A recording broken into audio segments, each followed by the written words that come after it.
Hello everyone, today's tutorial is based on the format of semi-formal letter.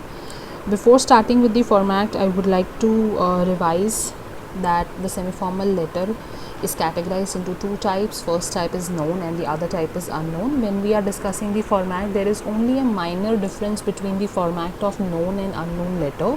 Known letter is written to those people who are neither our boss nor our friend. They can be our acquaintances. And unknown letter is written to those who are completely unknown to us. So let's begin with the format. If the person comes under the category of semi-formal known, then you will be writing like this, that is, dear Mr. Smith. Now he is not my friend, so I cannot write Smith, so I will be adding Mr. And as I told you in my previous tutorial that you are advised to write English name, that's why I have picked this name. And then that's it. And but if the letter is semi-formal unknown, in that case you don't know the name of the person, so you will be addressing that person by sir or madam. So accordingly you can write that. This is the only difference, minor difference between the unknown and known semi-formal letter. The rest remains same for both of them. Now let's move forward. After you have addressed the person, you will be leaving a line and then writing the introduction, which will be written in 3 to 4 lines.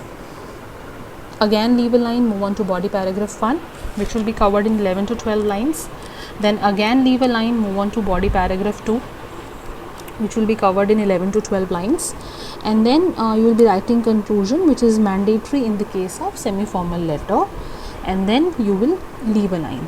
Then you are supposed to write thanking you. Again leave a line, you will be writing yours sincerely, then where Y is capital and S is small, of sincerely. And then leave a line and then full name. And on the right side of yours sincerely, date can be written, but it is optional.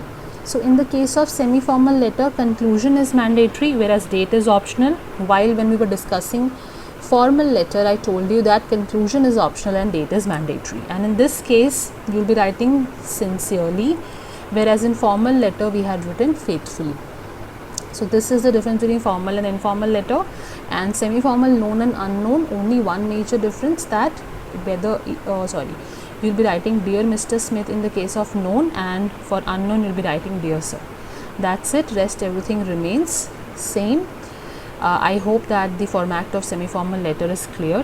That's it for today's tutorial. Thank you so much.